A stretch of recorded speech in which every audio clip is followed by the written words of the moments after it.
Amén, el Señor me les bendiga, hermanos. Bienvenidos a su iglesia, un faro en la oscuridad. Amén. ¿Verdad? Pues hoy tenemos un invitado.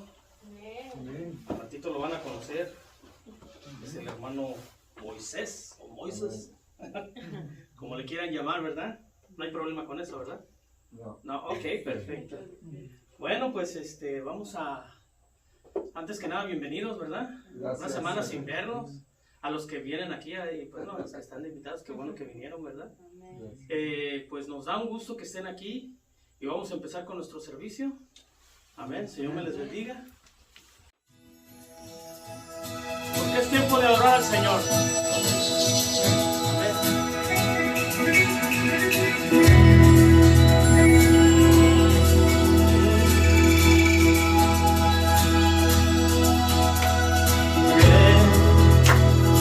Es hora de adorarle. Ven, abre tu corazón a Él. Ven, ante su trono estamos. Ven, ante la majestad de Dios.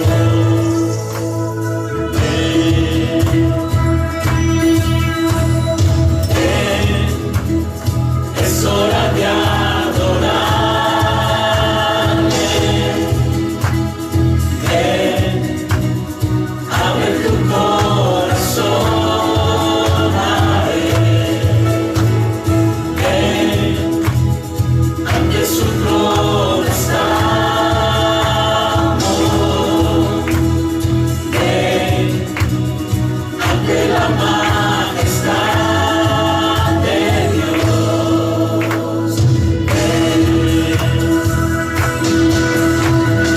Toda lengua confesará que eres Dios, las rodillas se doblarán, y un tesoro eterno tendrás en Él, si escoges su amor. Toda lengua confesará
recibir el honor, al que es digno recibir la gloria, al que es digno recibir el honor.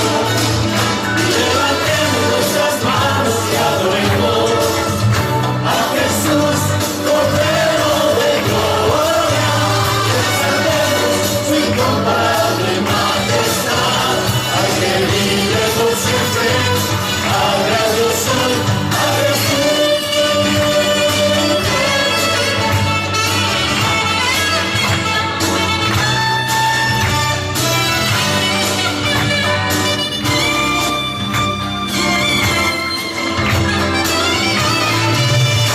Al que es digno recibir la gloria, al que es digno recibir el honor, al que es digno recibir la gloria, al que es digno recibir el honor. Y levantemos nuestras manos y adoremos a Jesús, Cordero de gloria, exaltemos su incomparable majestad, al que vive por siempre, al gran yo soy, a Jesús. Levantemos nuestras manos y adoremos a Jesús, Cordero de gloria, exaltemos su incomparable majestad, al que vive por siempre, al gran yo soy, al que vive por siempre, al gran yo soy, al que vive por siempre, al gran yo soy, al que vive por siempre, al gran yo soy, al que vive por siempre, al gran yo soy, al que vive por siempre, al gran yo soy, al que vive por siempre, al gran yo soy, a Jesús.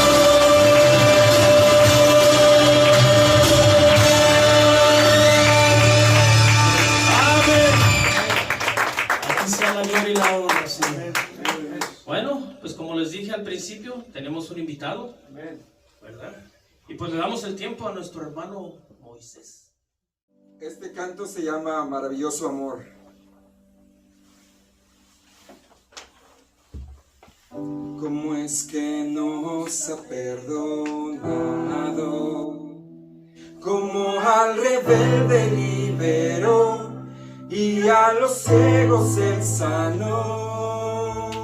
Como es el huérfano adoptado, si de su gracia se alejó y sus caminos rechazó. Maravilloso es el amor que el Padre demostró. Quiero acompañar con sus palmas. Enviando a su Hijo único nos rescató. Nos salvó y ha perdonado, guiándonos con su cuidado. Maravilloso es el amor de Dios. Tu amor nos colma de bondades, tu gracia a la vida da color, tú nunca nos dejarás, Señor. Tu espíritu lo has derramado,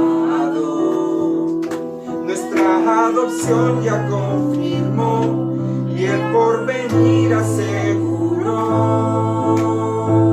Maravilloso es el amor que el Padre demostró,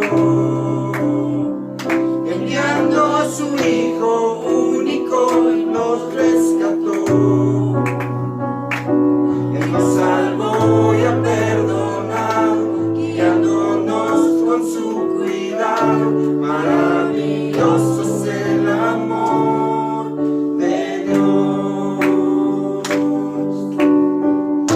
Aunque sufrir abunde aquí, confiamos que somos de Él. Cantemos hoy, Abba Padre.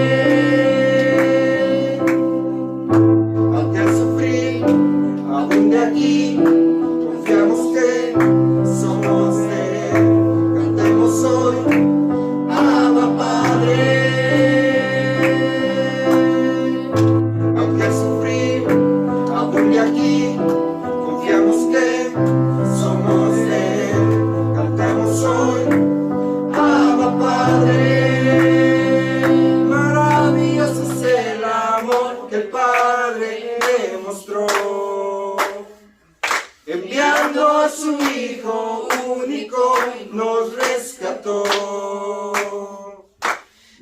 salvó y ha perdonado, guiándonos con su cuidado. Maravilloso es el amor de Dios. Una vez más, maravilloso es el amor que el Padre demostró,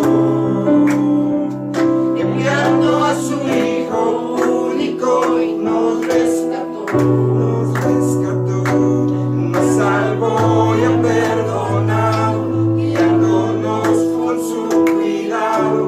Maravilloso es el amor de Dios, maravilloso es el amor de Dios, maravilloso es el amor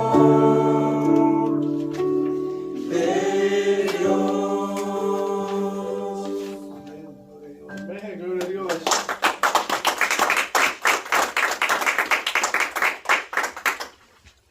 Gracias, Señor, te damos. Este canto habla acerca de su gracia. Somos salvos por gracia, hermanos. Amén.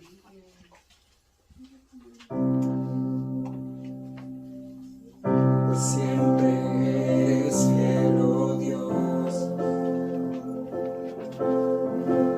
y tú quebrantas mi corazón. Me guías en tu gracia y misericordia, y nada nos separará. Y recuerda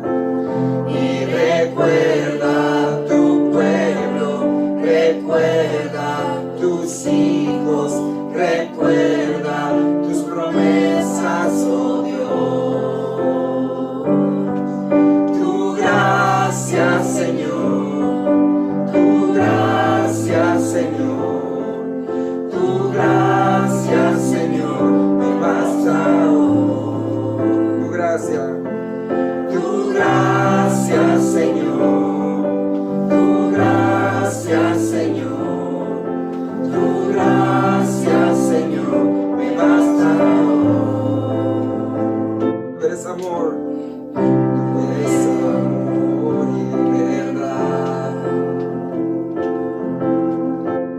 Usas al débil para fuerte humillar. Nos diriges en la canción de tu salvación. Por eso todos cantamos hoy. Y recuerda tu pueblo, recuerda tus hijos, recuerda tus promesas, oh Dios.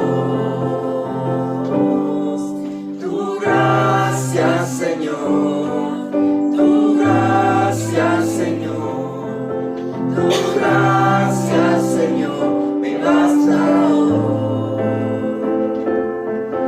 Tu gracia, Señor, tu gracia, Señor, tu gracia, Señor, me basta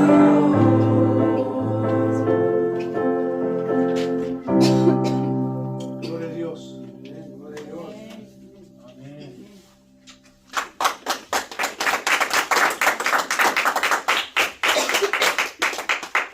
Este canto se llama Bendeciré al Señor. Es una oración que deberíamos hacer todos los días. Amén,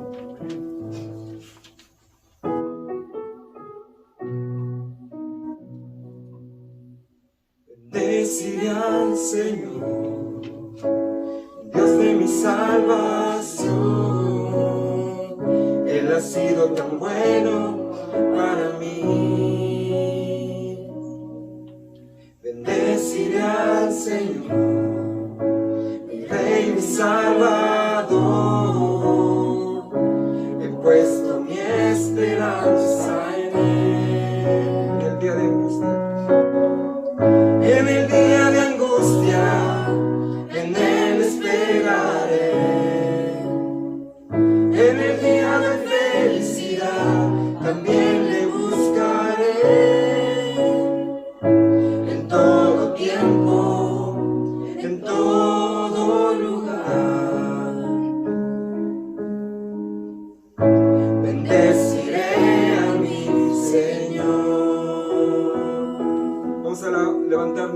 voces. Bendeciré al Señor, Dios de mi salvación. Él ha sido tan bueno para mí. Bendeciré al Señor, Dios de mi Salvador. He puesto mi esperanza en Él. En el día de angustia, en el día de angustia, en Él esperaré. En el día de felicidad, también le buscaré. En todo tiempo, en todo lugar. Bendeciré a mi Señor. En todo tiempo, en todo lugar. Bendeciré a mi Señor.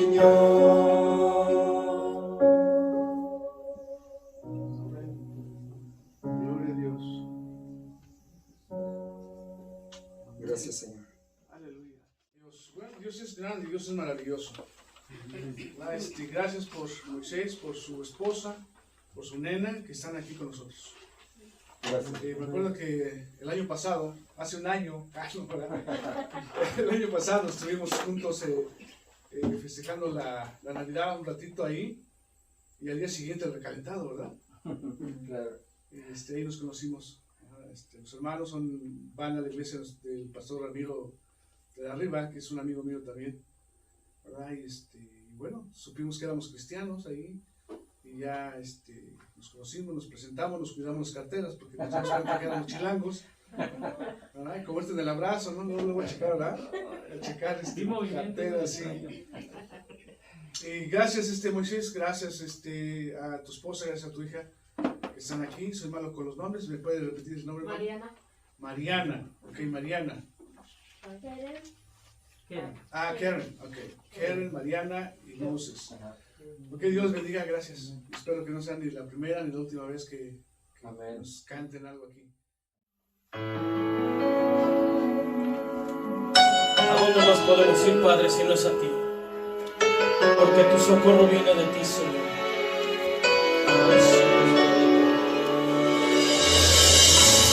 Alzo mis ojos, ¿de dónde vendrá mi socorro? Alzo mis manos, ¿de dónde vendrá mi ayuda? Mi socorro viene de ti, mi ayuda viene y solo de ti. Mi socorro viene de ti, mi esperanza está puesta solo en ti, Jesús.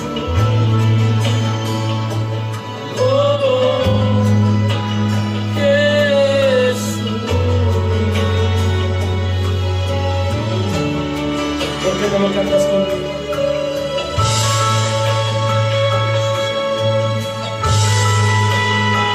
Porque solo en ti, Señor, esperamos que venga ese socorro, esa sanación, Padre bendito. Alzo mis ojos, ¿de dónde vendrá mi socorro? Alzo mis manos, ¿de dónde vendrá mi ayuda? Mi socorro viene de ti, mi ayuda viene solo de ti.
esas bendiciones, Padre, esa ayuda, Señor.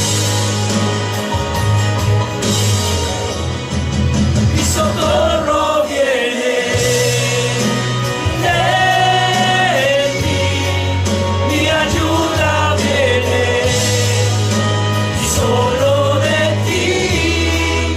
Mi socorro viene de ti, mi esperanza está puesta y solo en ti.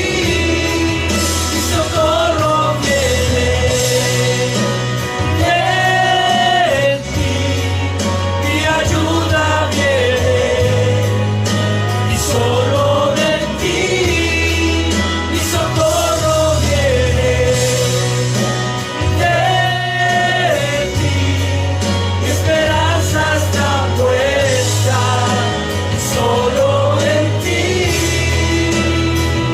Oh Jesús, oh Jesús. Amén.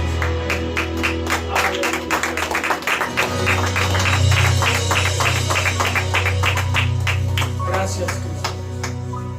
Y ahora sí nos preparamos con lo bueno. Ya preparamos el cuerpo para el alimento espiritual. Gloria a Dios. Gracias, Padre, en el nombre de Cristo Jesús. También ahora que ya va a ser presentado, Señor, tu palabra, Señor, te pido, Señor, que tu Espíritu Santo, Señor, toque nuestra mente, Señor, toque nuestro corazón, pero que también mueva nuestra voluntad, Señor, para que nosotros seamos oidores y hacedores de tu palabra. En el nombre de Cristo Jesús sea la gloria y la honra por toda la eternidad. Amén y amén. Gloria a Dios. Bueno, vamos a abrir nuestras escrituras ahí en Juan 3, 16 al 21, ¿verdad? El versículo 16 pues, es un versículo bien conocido. Todo el mundo se lo sabe, todo el mundo lo puede recitar de memoria. ¿Cuántos se lo saben de memoria? ¿Sí? Ah, bueno, digo, ya si no lo sabe de memoria Juan 3, 16, digo, bueno, ¿qué está pasando? Un texto muy conocido, un texto que utilizamos para evangelizar, un texto que le leemos a la gente para que conozca del amor de Dios. Así que vamos a leer ahí Juan 3, 16 al 21. Dice la palabra de Dios. ¿Todos estamos ahí? ¿Sí? ¿Dónde está Juan? Perdón, porque en mi Biblia no lo encuentro. ¿Dónde está Juan? ¿Antes de quién? ¿De quién? Antes de Lucas. ¿Cómo antes de Hechos, hermana? ¿Sí? Después de Hechos. No, sí está antes de Hechos. ¿Y si está después de Lucas? Sí. ¿Verdad? Vamos los estoy probando para ver qué tan seguros están de la palabra, ¿verdad? Pero para la otra, que sí, creo que le vamos a dar toques. Sí, ¿verdad? Sí, el hermano va a traer su maquinita de toques. Ok, entonces dice Juan 3, 16 al 21. Si estamos ahí, vamos a leer. Dice: porque de tal manera amó Dios al mundo, que ha dado a su Hijo unigénito, para que todo aquel que en él cree no se pierda, mas tenga vida eterna. Porque no envió Dios a su Hijo al mundo para condenar al mundo, sino para que el mundo sea salvo por él. El que en él cree no es condenado, pero el que no cree ya ha sido condenado, porque no ha creído en el nombre del unigénito Hijo de Dios. Y esa es la condenación, que la luz vino al mundo, y los hombres amaron más las tinieblas que la luz, porque sus obras eran malas. Porque todo aquel que hace lo malo aborrece la luz, y no viene a la luz para que sus obras no sean reprendidas. Mas el que participa de la verdad viene a la luz, para que sea manifiesto que sus obras son hechas en Dios. Gloria a Dios. Gloria a Dios.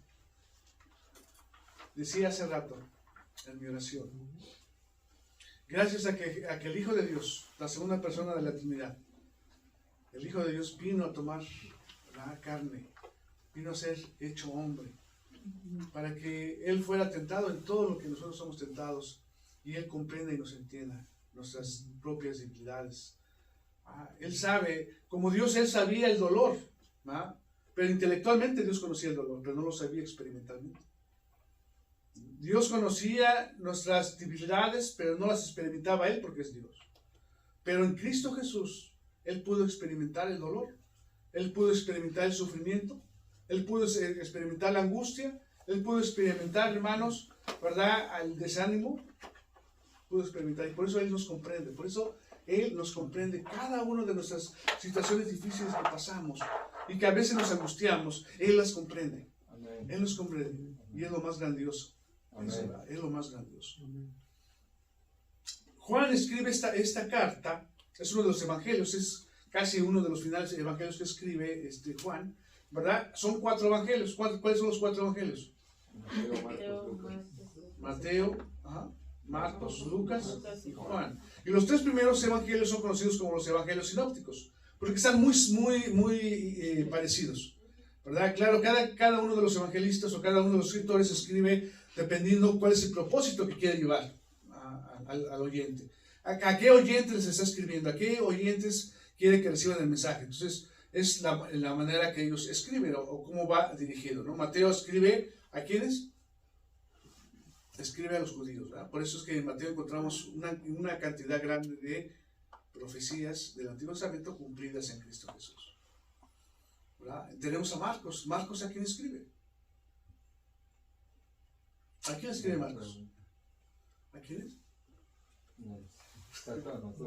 A ver, alguien que me diga a quién escribe. Bueno, ¿a quién escribe Lucas?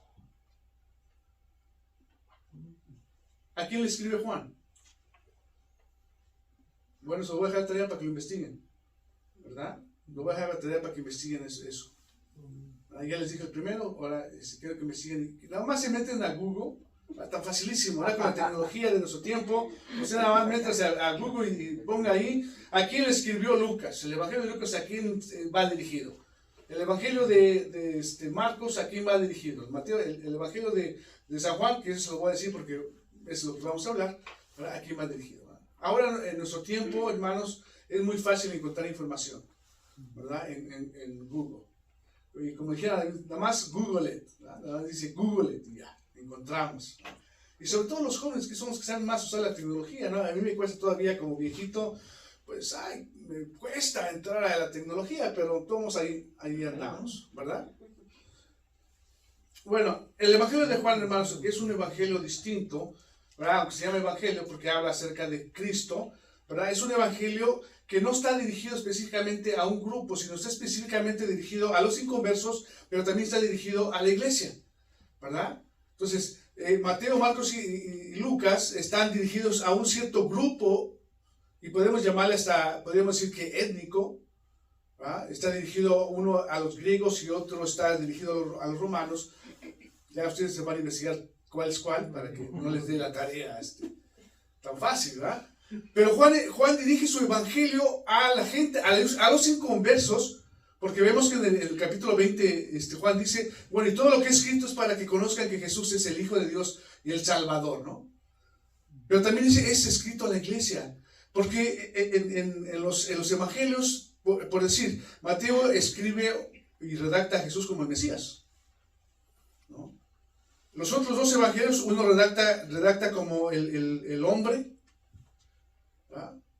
El hombre como hombre, a Jesús como hombre. El otro lo redacta como el siervo, ¿verdad? No les digo quién y qué para que investiguen. Pero los evangelios redactan a uno como Mesías, a otro redacta como siervo y otro redacta o pone a Jesús delante de los oyentes, lo pone como Mesías, lo pone como siervo y lo pone como el hombre perfecto. Pero Juan escribe poniendo no a Jesús diciendo que es el Mesías, no diciendo que Jesús es el hombre perfecto, no diciendo que Jesús es un siervo, sino pone a Jesús como el Hijo de Dios, como divino, como Dios que es Él. Y por eso dice la Escritura, porque de tal manera amó Dios al mundo que envió a su Hijo unigénito para que todo aquel que en él cree no se pierda, mas tenga vida eterna. Es Hijo de Dios.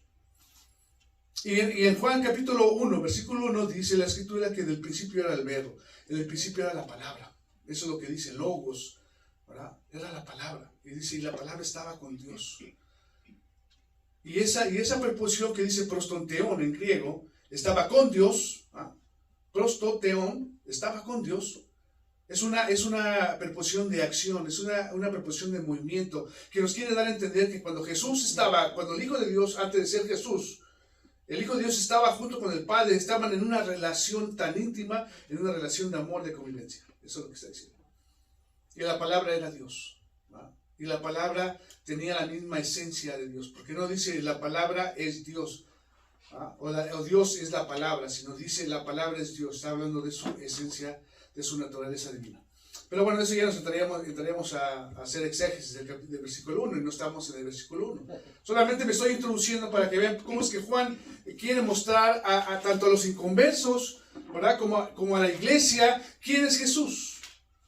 Para que estén confiados la iglesia en quien han creído. Para que los inconversos vean y entiendan que el Hijo de Dios vino a nacer y a morir en una cruz para que tuviéramos salvación. Este es el contexto en el que Juan está escribiendo este evangelio. Vemos también que dentro del evangelio vamos a encontrar, no solo dentro del evangelio, sino dentro de la Biblia completa, vamos a encontrar principios universales y principios relativos, ¿verdad? Dentro de la Biblia vamos a encontrar esos tipos de principios relativos y principios universales. Principios relativos, principios relativos depende cómo es nuestra denominación, qué tipo de denominación estamos, ¿verdad? Porque si hablamos acerca del arrebatamiento, hay algunas denominaciones que piensan que el arrebatamiento va a ser después. ¿Ah? Algunos dicen que el arrebatamiento va a ser antes de la gran tribulación, otros piensan que va a ser después de la tribulación, otros dicen que va a ser en la mitad de la tribulación. Entonces interpretan la escritura de esa manera, dependiendo su denominación en la cual nacieron los creyentes. ¿Ah?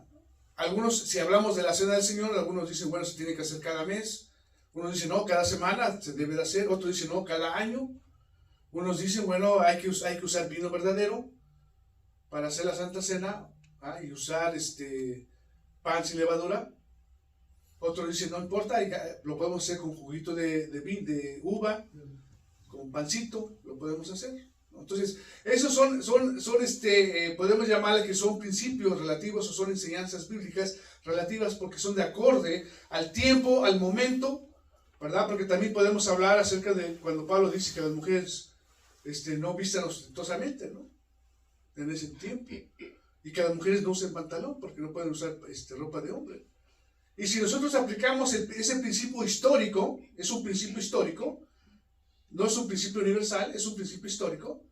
Entonces, si lo traemos el principio histórico a nosotros y lo aplicamos tal y como se dio en ese momento, pues no va a ser acorde a nuestro tiempo y a nuestra sociedad.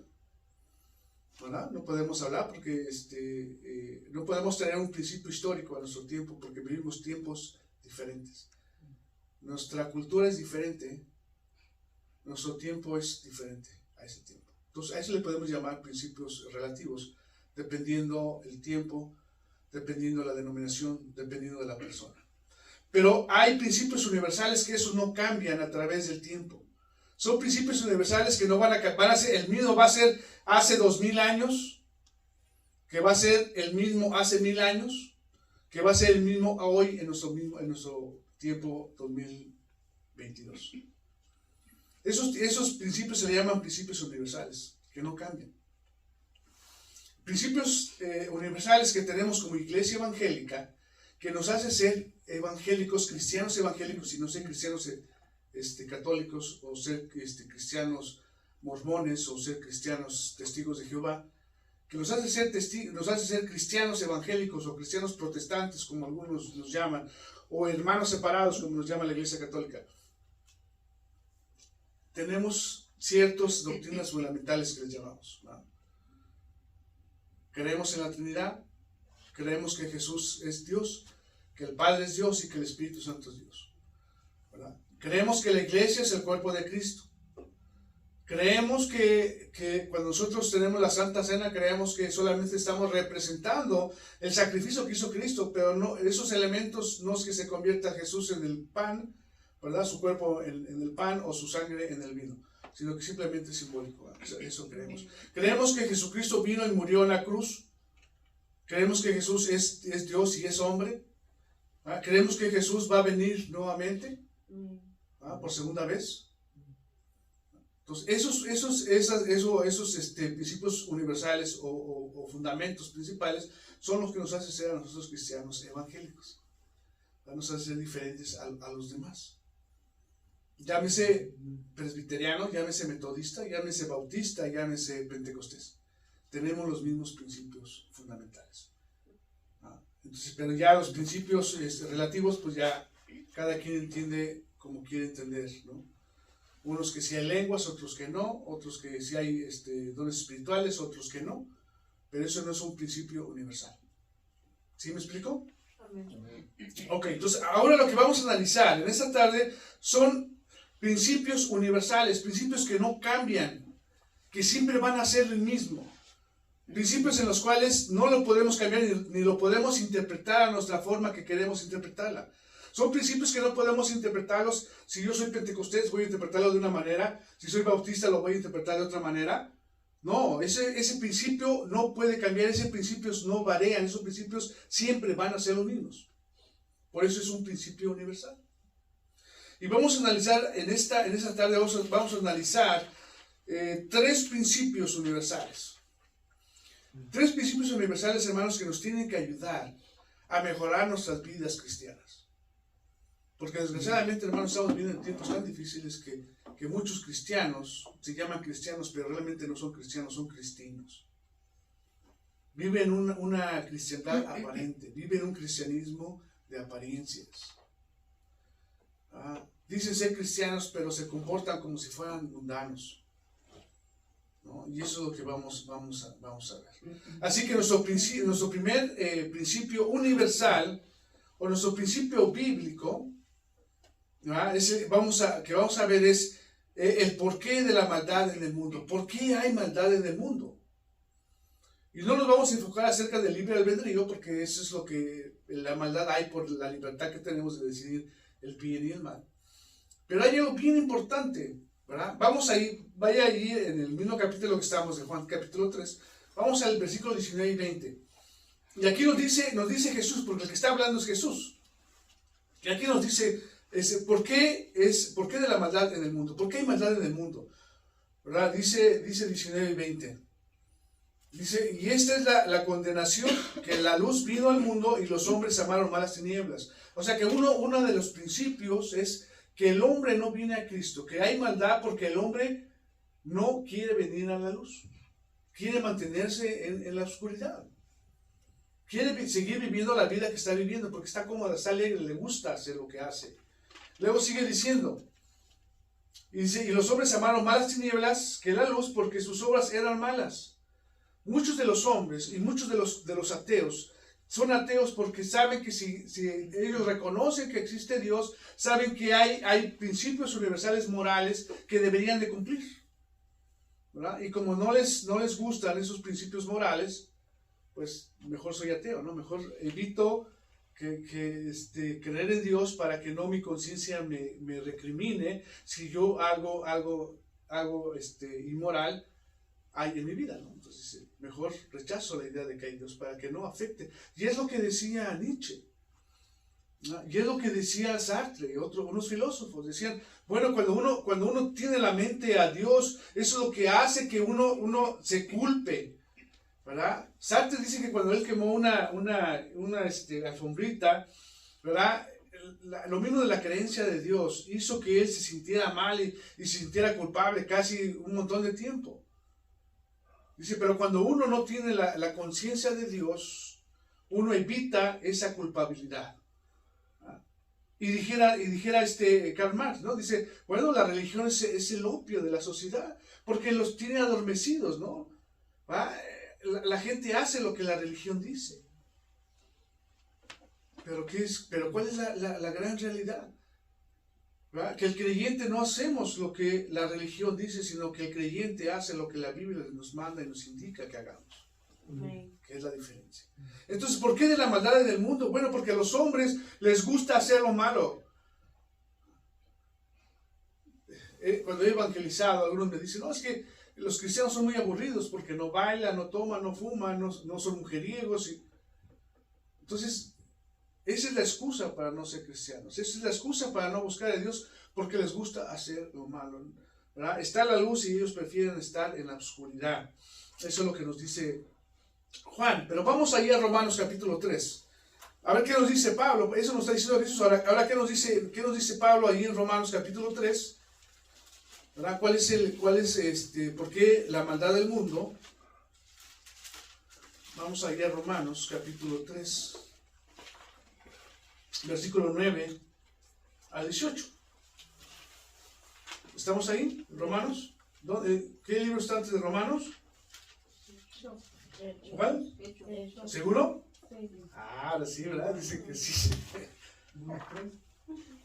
Dice Pablo, dice, ¿qué pues? ¿Somos nosotros mejores que ellos? Hablando de los judíos, o de los gentiles, perdón.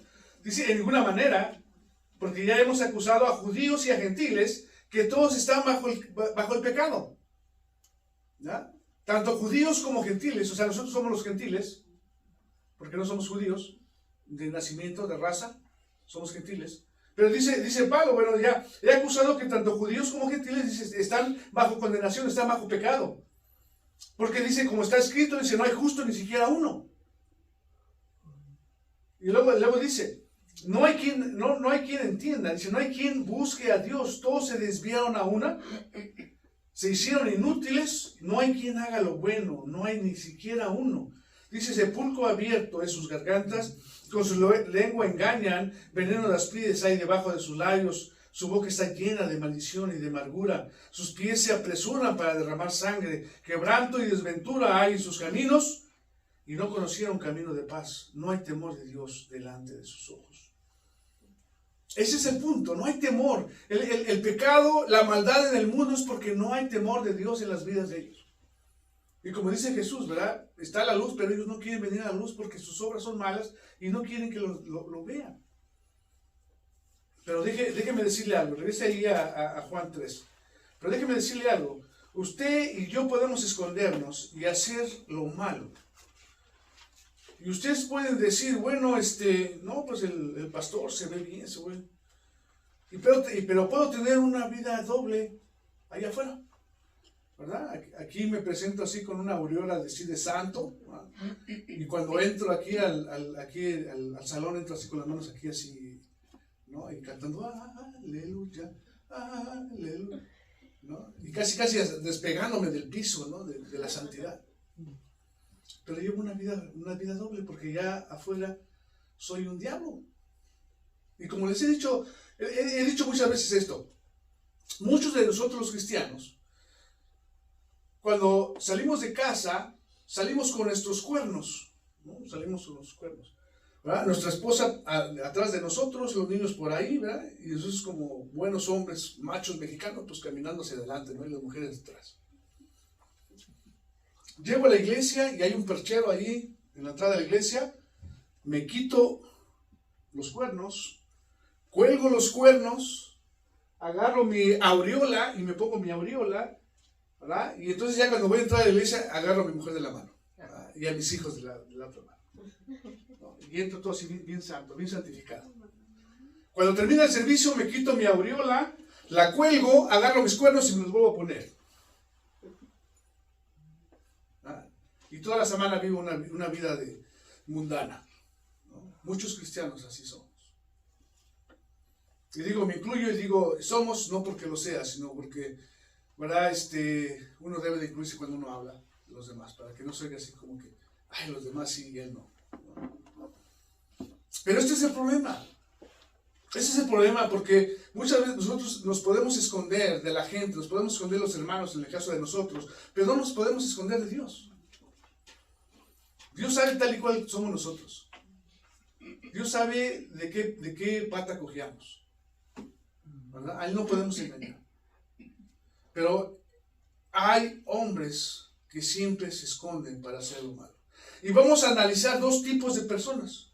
Dos tipos que entran dentro de por qué la maldad del mundo, ¿verdad? El ser humano ama hacer lo que es malo, ¿verdad? Pero hay dos tipos de hombres malos que hacen lo malo.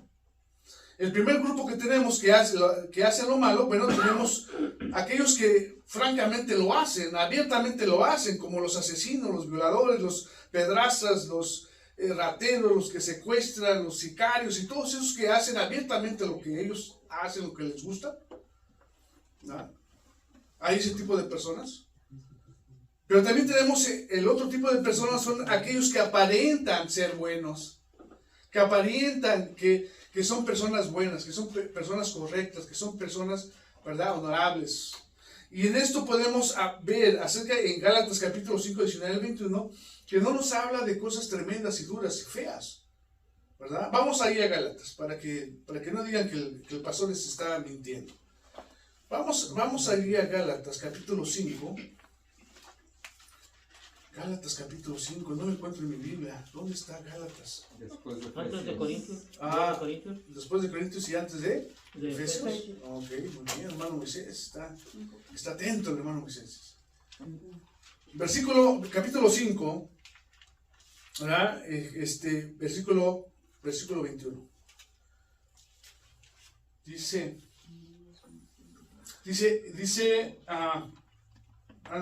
Vamos a hablar desde el versículo. ¿Dónde está? Ya te me perdiste. Gálatas 5, 19 al 21. Dice: y manifiestas son las obras de la carne, que son adulterios, fornicación, injusticia y lascivia. O sea, tenemos unos pecados que no muy fácil se pueden reconocer en alguien. No muy fácil se puede reconocer. No como el primer grupo, que son asesinos, y que ya es algo que la gente sabe, hasta les tiene miedo a esas personas, porque saben que son asesinos, o son sicarios, o son rateros, ¿no? Que ya hasta inclusive les han sacado fotos y los ponen en el Facebook y les dicen: cuidado con estos tipos porque son rateros, o son secuestradores, o hacen eso, o hacen lo otro. ¿Verdad? Son personas que hacen abiertamente el pecado. Pero tenemos aquellas personas que se manifiestan las obras de la carne. Como dice aquí, manifiestan las obras de la carne, que son adulterios, ¿verdad? Muchas esposas no se dan cuenta de que sus maridos andan de adúlteros. Pero el marido llega a la casa y como si fuera un hombre bueno, ¿no? Entonces, cometen pecados, aparentan ser buenos, pero no lo son. Luego después tenemos la fornicación, ¿no? Y la fornicación es relacionada con los jóvenes. O con los jóvenes o aquellos que no están casados, ¿no? Para ser un poquito más específico, son aquellos todos que no están casados y tienen relaciones sexuales, están cometiendo fornicación. Pero ¿qué es lo que pasa? Puede llegar mi hijo, mi hija a la casa y yo no voy a saber que ella o él estuvieron de fornicar. Y ante mí puedo ver como mis hijos perfectos, como mis hijos bien correctos, moralmente perfectos, pero que a escondidas lo hacen, ¿no? Entonces ese es el tipo que aparentan ser buenos, pero que realmente no lo son, porque están cometiendo pecado. Pero luego sigue diciendo, dice inmundicia, ¿verdad? Que son sucios de mente, lascivios, la lascivia, hermanos, aquel hombre o aquella mujer que vea a un hombre y casi que lo desee, para estar cometiendo lascivia. Aquellos hombres que ven a las mujeres y las mujeres hasta se tapan porque las desvisten con la mirada. Esas son miradas lascivas, ¿verdad?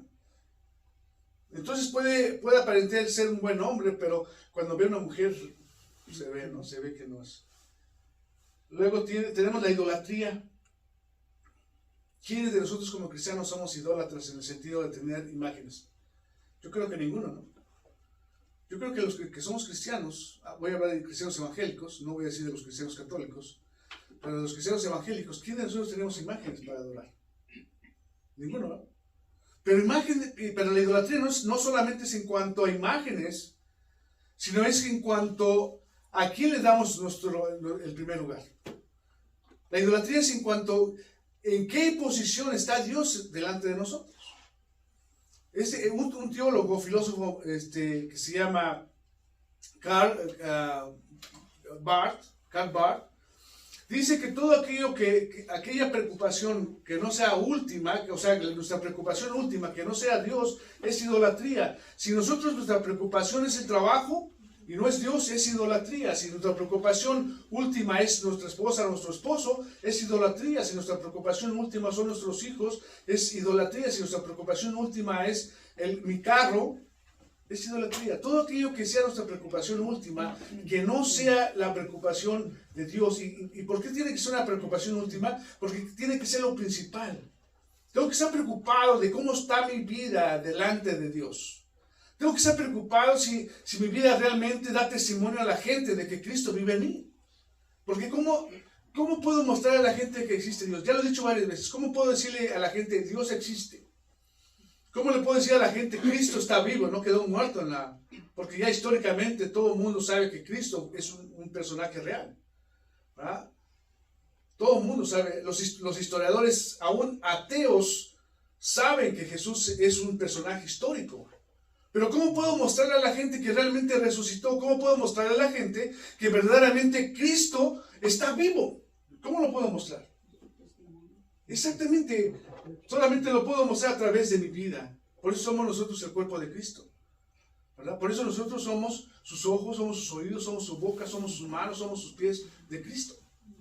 Porque la gente, cuando nosotros damos testimonio, o cuando el carácter de Cristo, que es el fruto del Espíritu, ¿verdad? Las 9 características del fruto del Espíritu que se empiezan a manifestar en nuestras vidas, es el carácter de Cristo. Y cuando nosotros reflejamos el carácter de Cristo, la gente va a ver a Cristo en nosotros. Luego sigue, dice idolatría, dice hechicerías. Dice, bueno, pues tampoco andamos en hechicerías, ¿no? Pero he escuchado a algunos hermanos que dicen, le aconsejan a otro hermano y le dicen, pues deberías irte a hacer una limpia, porque a lo mejor alguien te está haciendo un mal. ¿No? O vean que te lean las cartas, ¿no? El café, o el té, o no sé, o los callos del pie, ¿no? Está esta iglesia universal, nos pare de sufrir.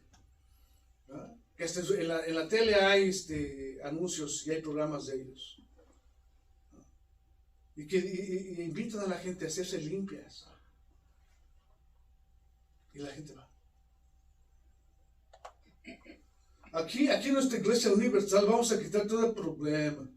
¿Verdad? Dice, aquí le vamos a limpiar todas sus enfermedades. Si él le está haciendo ojo, aquí le vamos a quitar. Usted nada más traiga una ofrenda de $1,000.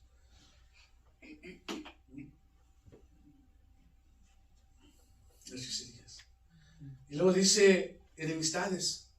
Es algo, las enemistades es algo menos visto, ¿no?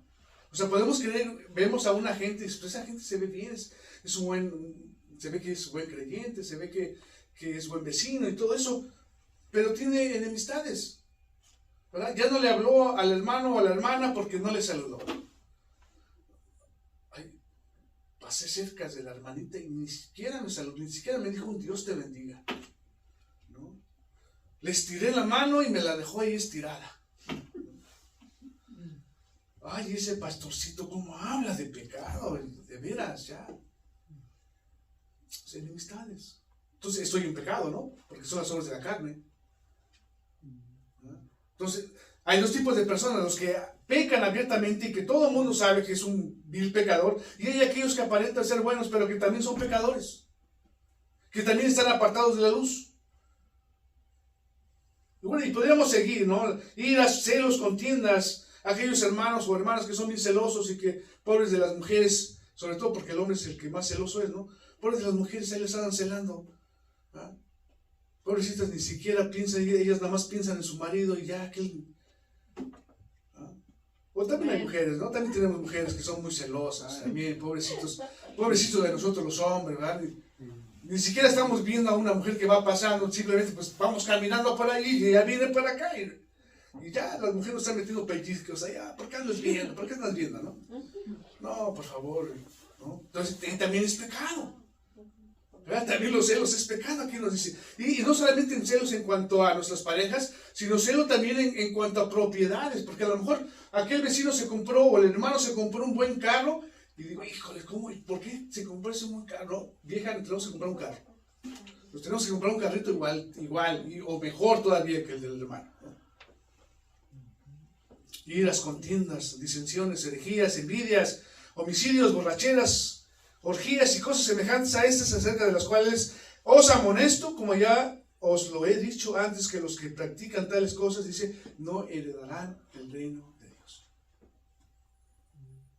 Así entonces tenemos dos tipos de personas, aquellos que practican el pecado abiertamente, pero hay aquel tipo de persona que practica el pecado pero a escondidas, no tan abierto, o sea, es más retacado, no, retacado de comida a veces yo me pongo, pero no, recatado. Ok, vamos a ver el segundo principio universal, ¿verdad? Entonces ya sabemos que la maldad es un principio universal, lo encontramos en cualquier parte, y lo encontramos en personas abiertamente y lo encontramos en personas secretamente, con apariencias de ser buenas personas, pero que realmente no lo son. Ok, entonces el segundo principio universal que vamos a ver es la condenación. O sea, hay una condenación. Aunque la gente no crea que hay infierno, hay un infierno, crea o no crea, ese infierno está ahí, no se va a ir nada más porque creo o no creo, ¿verdad? Entonces, la condenación es una condenación, es real, ¿verdad? Algunos dicen, bueno, es que Dios es amor. ¿Cómo es que Dios va a condenar a alguien?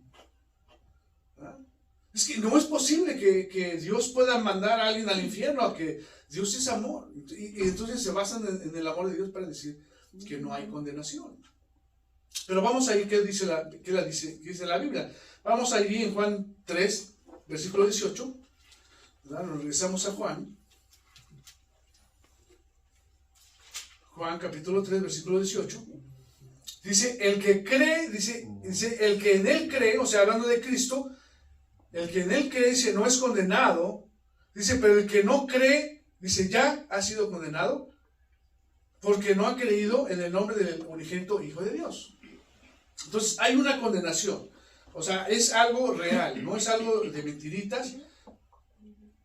Perdón, es algo real. Así que la condenación, hermano, es terrible y tremenda, ¿no? Porque estamos hablando de la vida eterna. ¿Dónde vas a pasar la vida eterna? ¿Sí? Yo sé que dentro de la doctrina cristiana habemos denominaciones que creemos que la salvación no se pierde y habemos denominaciones que creemos que la salvación sí se pierde, ¿no? Y podríamos hacer un debate entre si se pierde o no se pierde, y hacer un debate y mostrar textos que sí se pierden, mostrar textos que no se pierden, y estar ahí peleando por algo que no debemos estar peleando.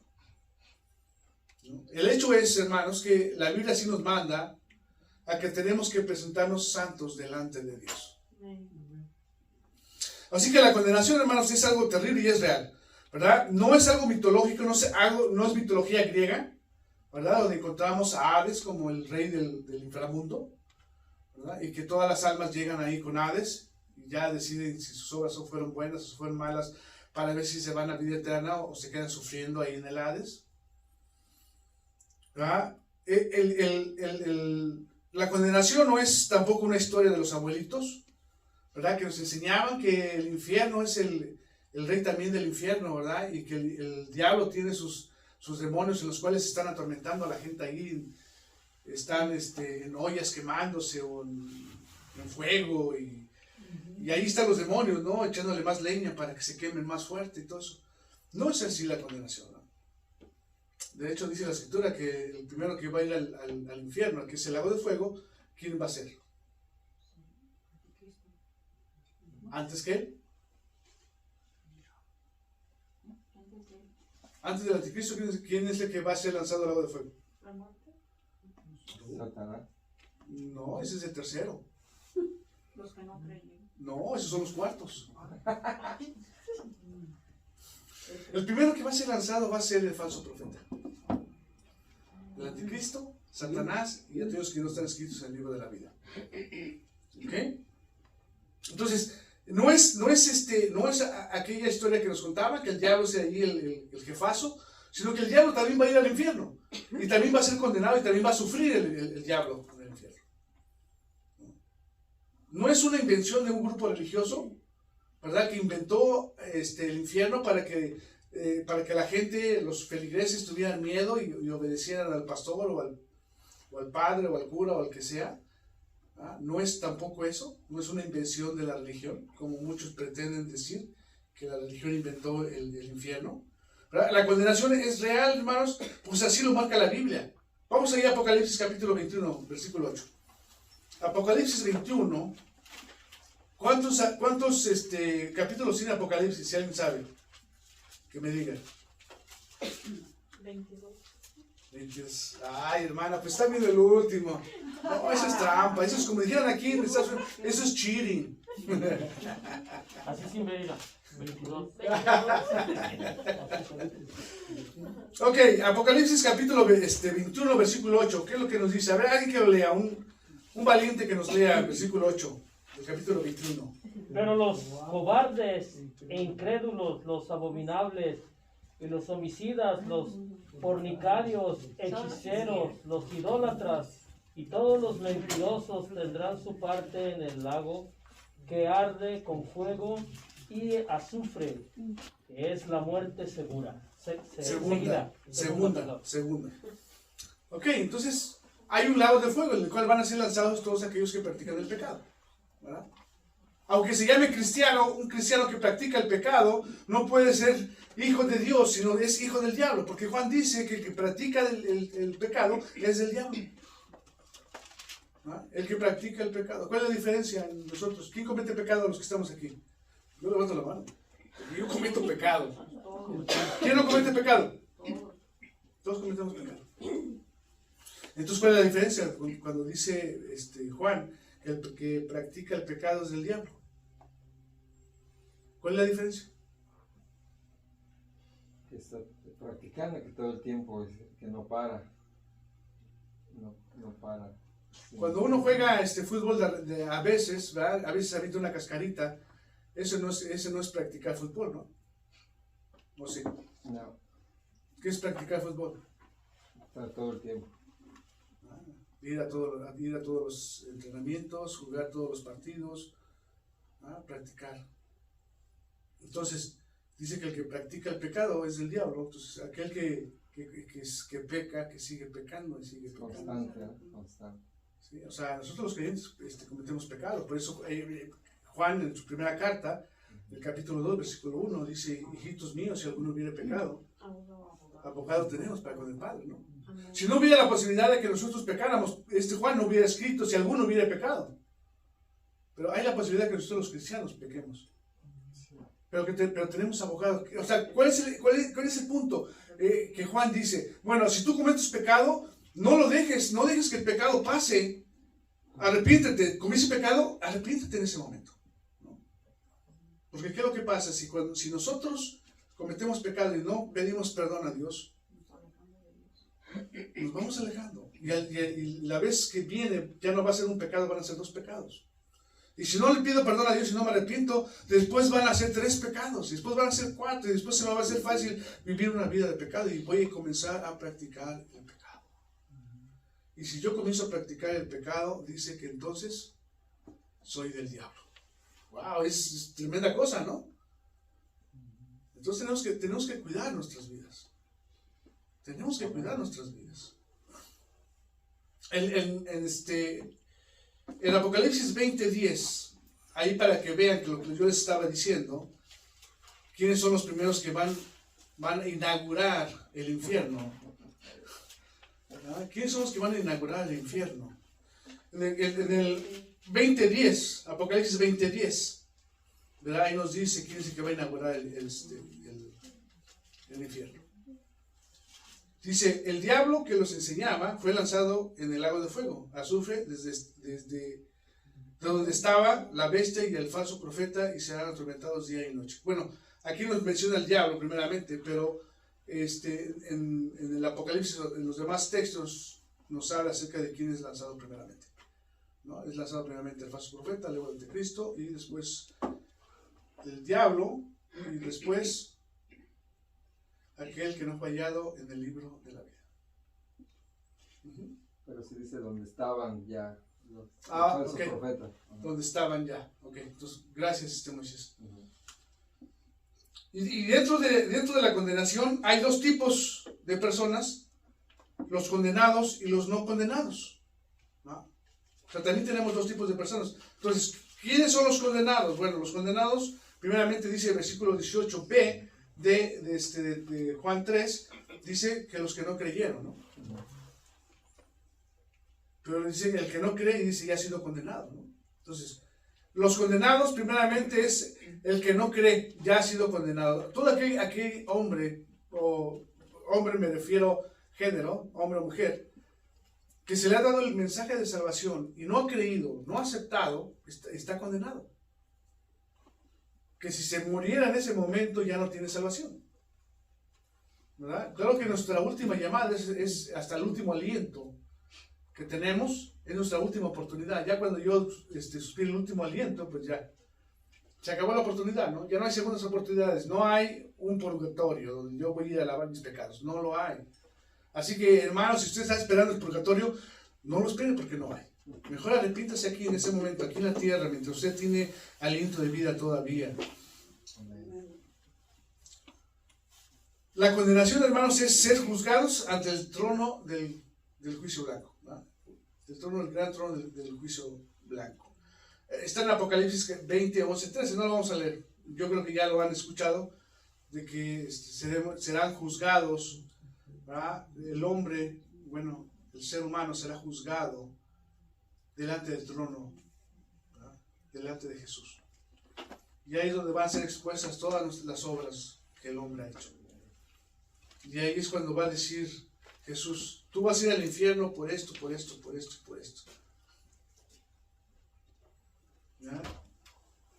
Tenemos entonces que todos aquellos que no se encuentran en el libro de la vida son lanzados al lago del fuego, ¿verdad? Esa es la condenación, ¿verdad? Pero también tenemos los que no son condenados, aquellos que sí aceptaron a Cristo, aquellos que dijeron al mensaje de salvación sí, aquellos que cuando nos hablaron de Cristo y le dijimos sí, yo creo en Cristo Jesús, yo quiero invitarlo, quiero arrepentirme de mis pecados, quiero arrepentirme de mi vida pasada y quiero que Él venga a mi vida para ser nuevo, para vivir una vida nueva y diferente. Y eso es lo que nos ha pasado a todos nosotros los que estamos aquí. ¿Ya? Yo podría decir como Pablo, ¿verdad? Bueno, Dios me ha perdonado tanto, más bien como Jesús dijo, ¿no? Cuando hizo referencia a los fariseos, que el que se les es perdonado mucho, pues quiere más que el que se les es perdonado poco, ¿no? Entonces yo puedo decir que Jesús me ha perdonado muchísimo, porque yo era tremendo antes de convertirme. Era tremendo. Aún cuando en mi casa yo era el mejor hijo, ¿no? Es lo que les hablo, ¿no? Uno se presenta ante ciertas personas como perfecto, pero que realmente no lo era, ¿no?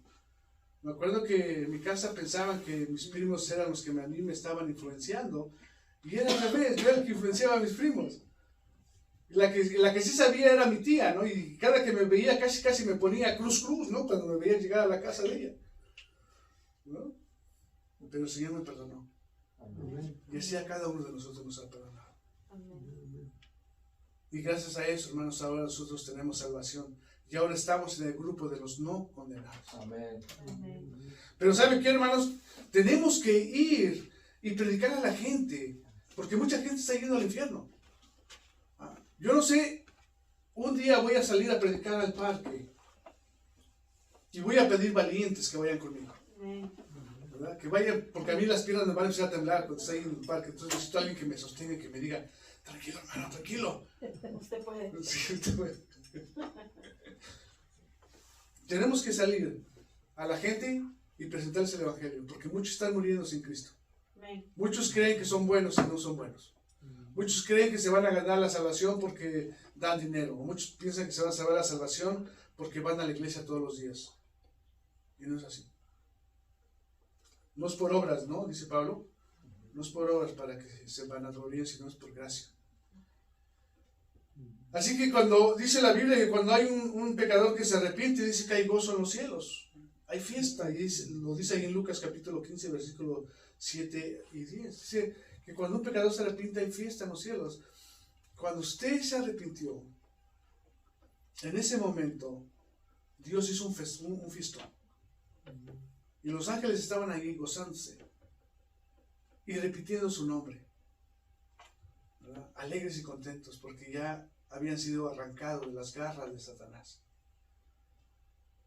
¿Se imaginan? Los ángeles, Dios haciendo fiesta porque le dijimos que sí. tan malos que éramos, y aún así Él nos perdonó. Amén.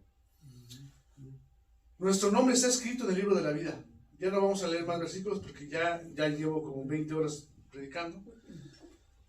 Pero podemos encontrar en Lucas 10:20, podemos verlo en Apocalipsis 3:5, 21-27, que nuestro nombre está escrito en el libro de la vida. Gloria a Dios. Y vamos el último principio universal es el amor. Y ahí nos vamos a regresar al versículo 16. Porque de tal manera amó Dios al mundo que ha dado a su Hijo unigénito para que todo aquel que en Él cree no se pierda, mas tenga vida eterna. Porque Dios mandó a su Hijo, dice, no para condenar al mundo, sino para que el mundo sea salvo. El amor de Dios. Y yo me podía preguntar, y como lo he preguntado muchas veces, ¿qué es el amor? ¿El amor es sentir bonito, maripositas en la panza? Porque luego, cuando nos enamoramos cuando nos enamoramos de nuestras esposas o de nuestras novias, pues sentimos bien bonito, ¿no? Sentimos bien bonito, y ya después cuando se casan y se dan cuenta que no era el uno para el otro, dicen, ¿por qué me casé con este? ¿O por qué me casé con esta? ¿No? ¿Por qué? Porque pues el amor es imperfecto, ¿no? El amor del hombre es imperfecto, el amor fileos. Pero entonces, ¿cuál es el amor? ¿Cuál es el amor? El del cual está hablando aquí Juan, porque de tal manera amó Dios al mundo. Y cuando Jesús dice, amaos los unos a los otros, y en eso conocerán que soy mis discípulos que se aman los unos a los otros, ¿de qué amor está hablando Dios? ¿De qué amor está hablando Cristo? Y bueno, muchos decimos, y ya sabemos, porque nos han dicho, pues es que es el amor agape, ¿no? Y sí, es cierto, es el amor agape, pero yo lo que estoy diciendo, ¿qué es el amor agape? ¿Cuál es la definición del amor? La entrega del ser. Amén, hermana. La entrega del ser incondicionalmente. Dios entregó en la persona de Cristo incondicionalmente, ¿verdad? Para darnos salvación. Así que cuando a nosotros los maridos nos manda, ama a tu mujer como Cristo amó a la iglesia, nos está diciendo, entrégate a ella, aún sin esperar que ella te ame a ti. Sí le dice a la mujer, dice, somete a tu marido porque es la cabeza, pero no le dice a la mujer, ama a tu esposo, sino le dice al esposo, ama a tu mujer, como Cristo amó a la iglesia y entregó su vida por ella. Y es lo que a veces no entendemos nosotros los hombres. Y nuestro amor hacia ella es condicionado. Bueno, yo la amo si ella me ama. Yo me voy a portar así si ella se porta así. Pero si el amor es la entrega del ser incondicional, buscando la realización del ser amado. Porque de tal manera amó Dios al mundo que dio a su Hijo unigénito, para que todos los que creíamos fuéramos salvos. Dios entregó su ser en su Hijo para buscar la realización de cada uno de nosotros. ¿Cuál es la realización del ser humano? ¿Cuál es la realización? ¿Para qué fuimos creados? ¿Para qué Dios creó al primer hombre y a la primera mujer? Para que descendiera una raza humana y de ahí, ¿cuál es el objetivo de Dios? Ese objetivo que tenía Dios cuando creó a la primera pareja, esa es la realización que Dios busca que nosotros tengamos. Ser semejantes a Cristo. Vivir una vida eterna con Dios. Y entonces, si Dios entregó a sí mismo en la persona de Cristo para que nosotros fuéramos realizados en esa tarea, y cuando a nosotros Dios nos dice que tenemos que amar al ser amado y entregar nuestro ser al ser amado y buscar la realización de nuestro ser amado, así que nosotros los maridos tenemos que buscar la realización de nuestras esposas. Claro, la realización individual, porque cada persona tiene objetivos en su vida, quiere realizarse de alguna manera. Claro, ayudarle a esa realización que ella está buscando, pero sobre todas las cosas tenemos que buscar la realización de ser, que ella sea semejante a Cristo Jesús. Y déjenme decirles, hombres, si nosotros, me incluyo, si nosotros amamos a nuestras esposas incondicionalmente, déjenme decirle que ellas se van a someter a nosotros sin que le digamos. No vamos a tener que estarle mencionando el texto. Mira, mujer, aquí dice que te tienes que someter a mí. Y no lo estás haciendo. Bueno, pues no lo van a hacer porque nosotros no las respetamos, no las cuidamos, no las amamos, no les suplimos sus necesidades. ¿No?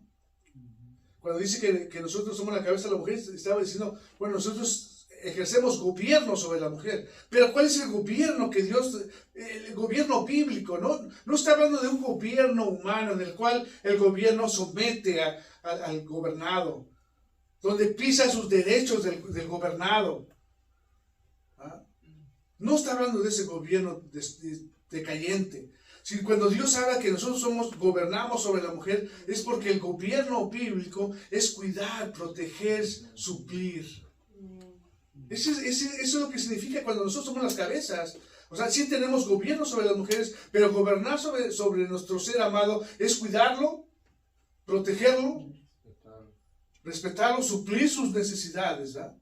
Y eso es lo que debería hacer el gobierno en los gobernados. Y por eso dice la Escritura, dice Pablo, que Dios ha puesto a los gobernantes, pero no en cuanto a personas, sino el régimen de gobernar sobre el otro.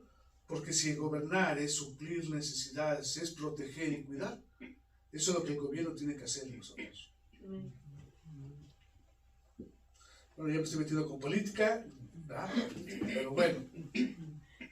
Así que el amor, hermanos, si el amor es la entrega del ser incondicional, hermanos, y la Biblia nos manda, no solamente nos manda a nosotros los hombres a que amemos a nuestras mujeres, sino que nos manda a cada uno de nosotros como creyentes que nos amemos los unos a los otros. Así que no tenemos que andar con cosas de que, ay, que el hermano me saludó, que no me saludó, que, ¿verdad? Ay, ya viste la hermana, el pantalón que trae, ya viste la falda que trae, ya viste el peinado que trae, ya viste que el hermano se pintó las barbas, que ya me falta la pintura, ya me las tengo que pintar. No, si yo voy a amar, ¿verdad? Al ser amado, que tiene que ser mi semejante, que tiene que ser mi hermano, tengo que buscar su realización, que es ser formado a Cristo Jesús. Si yo veo que el hermano peca, lo levanto y le digo, ¿sabes qué, hermano? No te preocupes, pecaste, pero te arrepiéntete, el Señor te perdona y el Señor te vuelve a poner en la misma posición que estabas. ¿No? En vez de ser como algunos que cometes pecado y en vez de levantarte te pisan. ¿No? Casi como diciendo, te dan el tiro de gracia, ¿no? Pecador, arrepiéntete, ¿no? Te vas a ir al infierno, ¿no? A veces confundimos exhortación con regaño. Hermanos, que lo voy a exhortar, ¿no? Y empiezan a regañarte, ¿no? Y exhortación, ¿qué es exhortación? ¿Cuáles son los elementos de exhortación? ¿Cuáles son los elementos de exhortación? A ver, hermanos, ¿cuáles son los elementos de exhortación? Confrontar, ¿verdad? Confrontar, claro. Tenemos que confrontar al que está cometiendo pecado, tenemos que confrontarlo, ¿verdad? Claro, con amor, ¿no? No pisarlo, ¿no? Porque luego de confrontar sigue ¿qué? Consolar. ¿Ah? Ok, cometes pecado, pero no te preocupes, Dios te va a perdonar. Y luego sigue restaurar. Ok, confrontar, consolar, restaurar. ¿Ah? Hermano, aquí está mi mano, levántate y lo pongo en el lugar que está. Ahí está tu asiento, no lo has perdido, ahí estás. Eso es el amor. Entonces, hemos visto tres principios universales. Primer principio universal, ¿por qué la maldad del mundo? ¿No? Porque el hombre se esconde de Dios. Vimos el segundo principio bíblico, ¿no? La condenación. Es un hecho. Que todo aquel que no sea en Cristo va a ser condenado. Y vimos el tercer punto, que es el amor. Que eso nos tiene que llevar a motivar a que nosotros amemos como Dios manda que amemos. ¿No? Porque si Dios me dice ama a tu enemigo, ¿no? Y muchas veces, a veces mi esposa es mi enemigo, o mi esposo es mi enemigo, a veces. Si me dice ama a tu enemigo, entonces. No, sí, pues déjame que sienta maripositas aquí en el estómago para poder amarlo, ¿no? No, el amor de Dios es un amor de acción. El Señor, si es mandamiento, quiere decir que es acción. Así, si el Señor nos dice ama, entonces tenemos que amar. Lo sintamos o no lo sintamos, tenemos que amar. Así que, hermanos, yo les invito que a cada uno de los que estamos aquí, aquellos que me han escuchado por internet y los que me van a escuchar, yo invito a cada uno de los que estamos aquí, los que están allá a distancia, que busquemos a Cristo cada día.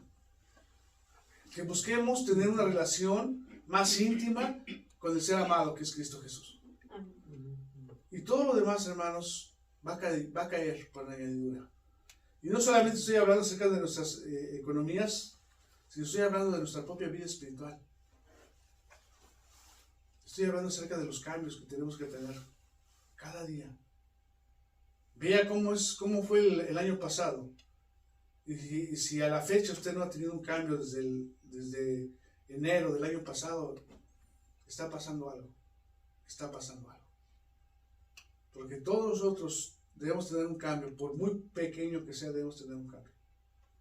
Entonces ya de enero del 2021 a enero del 2022 tiene que haber un cambio. Y si no lo tenemos, busquémoslo. ¿Y cómo lo vamos a encontrar? Entregando nuestras vidas a Cristo. Es la única manera. ¿Verdad? Pónganse en pie y vamos a orar. Vamos a orar para que el Señor produzca cambio en nosotros, produzca el querer como el hacer. Padre Santo, Señor, estamos aquí delante de tu presencia nuevamente, Señor. Para alabarte, Señor, para glorificarte, Señor. Para darte gracias por tu palabra, Señor, gracias por la exhortación que nos das, Dios, para que nosotros, Señor, conozcamos estos principios universales que tienen que ser practicados, Señor, en nuestras vidas. Yo te pido, Señor, que nos des la fuerza para poder hacerlo, Señor, para poder lograrlo, Dios. Danos la sabiduría, Señor, para saber cuándo y cuándo no hacer ciertas cosas, Señor.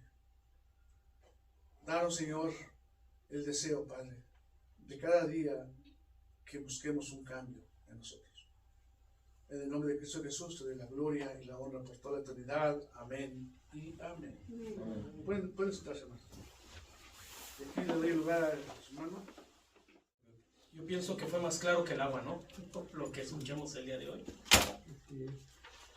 Es como les decía el primer domingo que tuvimos de servicio, que a veces nos comprometemos o a veces hablamos mucho en ponernos propósitos en el año que nunca cumplimos. Es tiempo de empezar a hacer algo.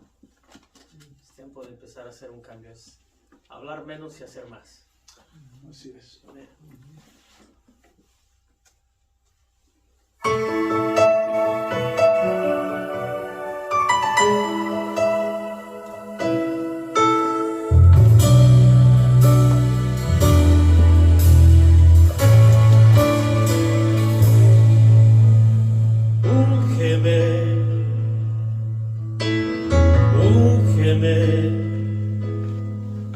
Que yo pueda ver lo que estás haciendo en mí.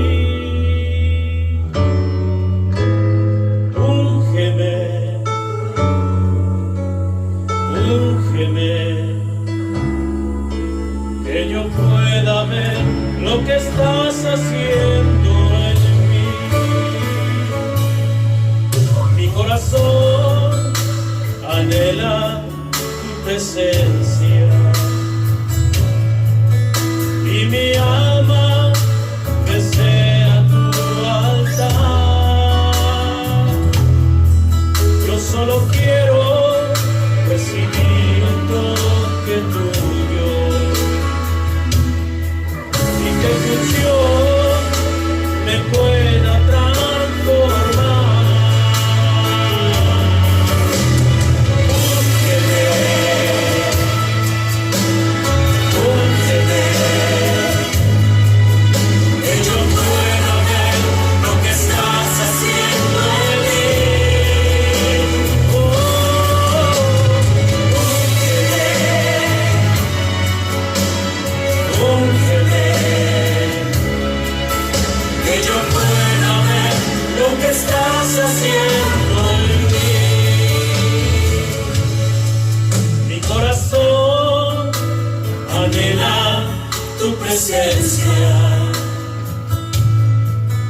Y mi alma desea tu altar. solo quiero recibir un toque tuyo y que tu unción me pueda transformar.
Nos vemos aquí el próximo domingo.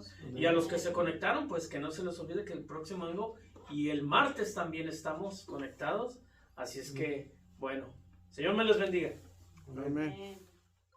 Amén.